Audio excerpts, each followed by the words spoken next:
Bismillahirrahmanirrahim. Assalamu alaikum. نننی ټاپک related to the kidneys failure. دا خبره به تاسو اورېدلې وي یاره د پلانکي کس چې دی نو ګردې فیل شوې. ټیک ده، یو ګردې فیل شوه، دوه ګردې فیل شوې، نو مړ شو، یا هغه ته چې دی نو د ګردو صفایي کیږي. آیا دا د ګردو صفایي یا د ګردو د فیل کېدل چې دی نو څه ته ویل کیږي؟ که موږ اسان الفاظو کې وګورو که نه، ګرده ویلی کېږي څه ته؟ هغه ویلی کېږي کډنیز ته. زموږ په باډي کې دوه ټایپ آف کډنیز چې دی نو موجود، سوري ټایپس نه، دوه کډنیز موجود دي. صحیح ده، دوه ګردې موجود دي، رایټ سایډ ته لیفټ سایډ ته. زموږ په باډي کې یو هارت موجود دی، زړه. زموږ په باډي کې چې دی نو لنګز موجود دي. ټیک ده، دغه لنګز چې کله خپل کار پرېږدي، دغه هارت چې کله خپل کار پرېږدي، صحیح ده، او دغه ګردې چې کله خپل کار پرېږدي، نو مطلب څه شو؟ چې دا شیزو فیل شو. کله چې یو سټوډنټ خپل کار پرېږدي او ایگزام له لاړ شي، نو بیا څه چل کېږي؟ فیل کېږي. دغه شان دی چې دا کډنیز او دا هر یو شیز چې دی نو خپل کارونه پرېږدي، د ده چې کم کار دی هغه پرېږدي، نو دی فیل شي. موږ به همیشه دا اورېدلي وي لکه ګرده چې دی نو فیل شو. آیا د دې ګردې د فیل کېدو مطلب څه دی؟ او دا موستلی چې دی نو کیږي څه د وجې، او د دې ډیفینیشن څه دی، څنګه به پته لګي، دا یې باندې به لږې خبرې کوو. شارټ خبرې به کوو، ډېر ډیټیل کې به چې دی نو نه ځو، خو ته به پوه شئ. ډیفینیشن نه به چې دی نو سټارټ واخلو. آیا د ګردې د فیل کېدو مطلب څه دی؟ که موږ وګورو نو وین د کډنی سټاپس ورکینګ، یا چې کم کډنی چې کم کار دی، لکه ګوره یو کډنی خپل کار پرېښود، نو د کډنی کار څه دی؟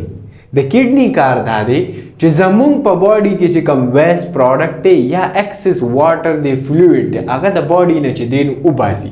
زمونږ باډي کلین اپ کول دا د چا کار دی؟ زمونږ بلډ کلین اپ کول دا د چا کار دی؟ دا کار دی د کډنی. صحیح ده، نو دغه کډنی چې دی نو کله خپل کار پرېږدي، نو دی د به مونږ وایو چې یاره دا کډنی فیلیر چې دی نو وشو، کډنی چې دی نو فیل شوه. دا درې خبرې به همیشه یاد ساتي چې کله تا سره کډنی چې دی نو خپل کار پرېږدي، سټاپ ورکینګ، او بل چې دی نو انیبل ټو فلټر بلډ فلټر کولی نشي، بلډ د څه نه چې دی نو صفا کولی نشي، انیبل ټو کلین د بلډ فرام د ویسٹ پروډکټس اینډ ایکسس فلوئډ. ویسٹ پروډکټس څه دي؟ یوریا ده، کیلشیم دی، ایکسس فلوئډ دی، اوبه دي. زموږ په باډي کې هغه شیز چې زیاتې دي د باډي نه ویستل کار د چا دی؟ د کډنی. چې کله دی د خپل کار پرېږدي، پیشه چې کار پاتې شو. اوس دې کې دوه ټایپس دي. په کډنی فیلیر کې تاسو سره دوه ټایپس راځي. یو ته ویل کېږي اکیوټ کډنی انجری، دویم ته ویل کېږي کرونیک کډنی ډیزیز. څه مطلب؟ اکیوټ ای ته ویل کېږي چې مخکې څه مسله نه وه، ټیک ټاکو مریض، خو ډایرکټ پې په څه چلو شو او ګردې فیل شو، یا ګرده کې څه مسله راغله، یا ګرده کې څه انجري راغله. دې ته اکیوټ ویل کېږي چې سډن راشي، سډن لاس ډیو ټو انجري، انفیکشن یا میډیکیشن. تاسو دوايانې داسې وخوړئ چې هغه ستا په ګردو باندې چې دی نو اثر وکړو. تا داسې څه چې دی نو دوايانې ډېرې وخوړئ چې د هغې څه اثر راغی د دغې د وجې، نو دا اکیوټ انجري شوه. اوس کرونیک انجري څه ته ویل کېږي؟ کرونیک دې ته وایي چې ډېر ټایم واخلي، او د ډېر ټایم نه چې دی نو مسله سټارټ وي. نو کرونیک کډنی ډیزیز څه مطلب؟ ګریجوال لاس آف کډنی فنکشن لایک ډیو ټو ډایبیټیز اینډ هایپرټینشن. ګریجوال لاس دا چې په کلونو باندې چې دی نو تاسو سره په هغې باندې ټایم لګي، او ورو ګرده خپل کار پرېږدي، او هر یو شیز چې دی نو کوي. مونږ وایو که نه لکه که لږ خواږه مې وخوړل نو څه چلو شو، که لږ داسې څیز مې وخوړل چې یاره زما دپاره خطرناک دی، نو څه چلو شو. هغه ټایم خو تا ته څوک نه وایي، خو بعد کې تا له کار وګوري. نو کرونیک کډنی ډیزیز مینس هغه چې لاس آف فنکشن به راځي، خو سلو به راځي. د دې کاز څه کیدی شي؟ ډایبیټیز اینډ هایپرټینشن د دې کاز کیدی شي. بیکاز ډایبیټیز وایي د شوګر بیماری ده، هایپرټینشن وایي د بلډ پریشر بیماری، بلډ پریشر یې چې دی نو خیږي. خیر زمونږ د پښتنو هسې چې دی نو، پښتنو نه زمونږ د انسانانو هسې بیزه بلډ پریشر چې دی نو خیږي. ولې خیږي؟ خوا دې خوا بس غوسه ورشي، یاره بلډ پریشر مې وخوت. ټیک ده، نو داسې خو چېرته ونه شو چې یاره ښه کار چې دی نو چېرته بلډ پریشر دی وخوته، یا د ښه کار د وجې د بلډ پریشر وخوته، ته ووایې چې زه به هم اوس ښه کار کوم. نه، ښه کار دپاره زموږ بلډ پریشر نه خیږي، همیشه د خراب کار دپاره چې دی بلډ پریشر اسمان ته خیږي. هسې پکې هسې بې زموږ په بل باندې چې دی نو بدنامي ورواړه د بي پي د لاسه. خیر، کرونیک کډنی ډیزیز کازز څه کیدی شي؟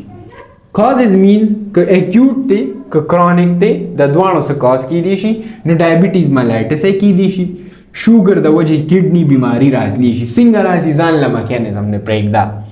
های بی پی د وجې چې دی نو کیدی شي، کډنی سټونز د وجې کیدی شي، میډیکیشنز د وجې کیدی شي، جینیټک ډس آرډرز کیدی شي لایک پولیسیسټک ډس آرډر کې چې دی نو دا سره هم کډنی فیلیر راتلی شي، د کډنی ډیزیز راتلی شي. ټیک ده کنه؟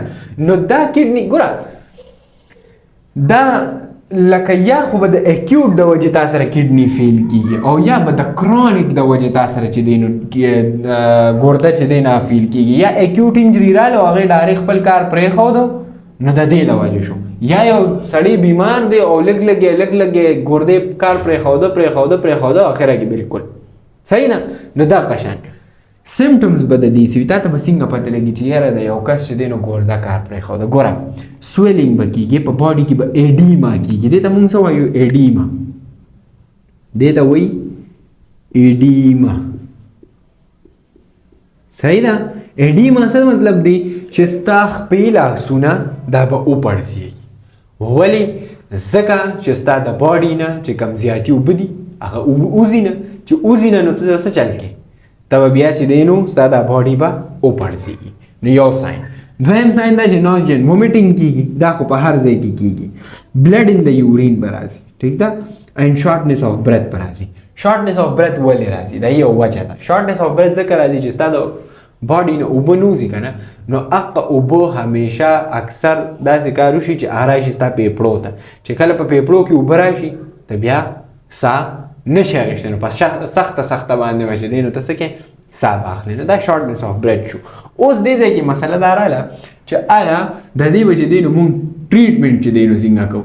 لیټ سې یو ګرده ده، ټیک ده، او دی خپل کار نه کوي، نو زه به د ده دپاره ټریټمنټ چې دی نو څه چل کوم؟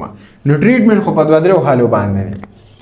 یو حل خو د دې دا دی چې آیا کم کاست چې راغلی دی هغه رول آوټ کا، ټیک ده، لکه د څه د وجې چې دی نو شوی دی نو هغې باندې کار وکړه.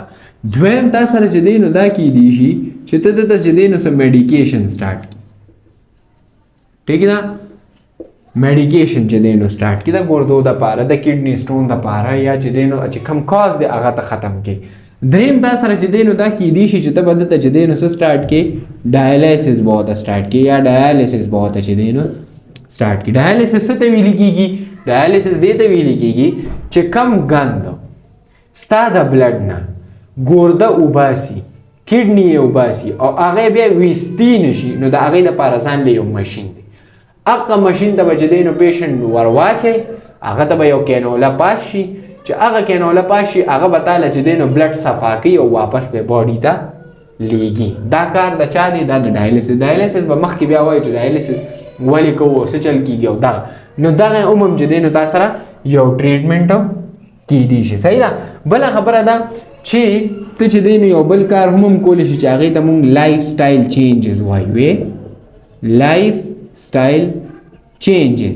لایف سټایل چینجز څه مطلب دی؟ لایف سټایل چینجز دا مطلب دی چې که څه داسې ته خوراک کې چې د هغې د وجې ستا د ګردې خرابېږي، لکه اوس ستا چې دی نو په ګردو کې کاڼي جوړېږي او ته بیا هم چاولې خورې او سبزیانې داسې خورې، ساګ خورې او دا شیزونه خورې چې دی نو نور هم چې دی نو مسلې جوړېږي، نو ګرده به دې خامخا فیل کېږي. نو ته څه چل وکړه؟ خپل لایف سټایل کې چې دی نو چینجز راوله.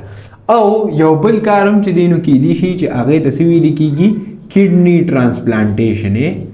کډني ټرانسپلانټیشن، ٹھیک ده؟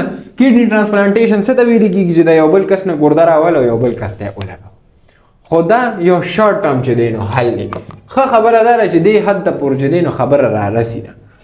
لکه لیټ سې ته چې دی نو خوراک کوې نو خپل خوراک داسې وساته چې هغه تا دې حده پورې را رسوي نه چې یاره ستا ګرده چې دی نو فیل شي. صحیح ده؟ خو که لیټ سې ګرده دې فیل شوه نو بیا دغه شانتې چلونه وي. صحیح ده؟ زما په خیال دی کې خو چې دی نو څه کوېسچن وغیره پاتې نه شو، خو که بیا هم پکې څه وي نو بالکل کومنټ سیکشن کې چې دی نو تاسو ویلی شئ. زموږ واټساپ ګروپ چې دی نو تاسو جوین کولی شئ. او د دې نه علاوه د دې نه بس چې کوم ټاپک دی هغه د ډایلیسس د پرټونیل ډایلیسس دی، او زما په خیال یو بل ټاپک دی پکې چې د هغې نه بس په لیکچر ختم شي. کډني ټرانسپلانټیشن چې دومره غټ چې دی نو ټاپک نه دی. صحیح ده؟ آلموست تاسو ته ما چې دی نو دلته کې هم چې دی نو اندازه وکړه چې آیا موږ دا څنګه کوو. صحیح ده؟ انشاءالله نیکسټ لیکچر کې ملاقات کوو. السلام علیکم.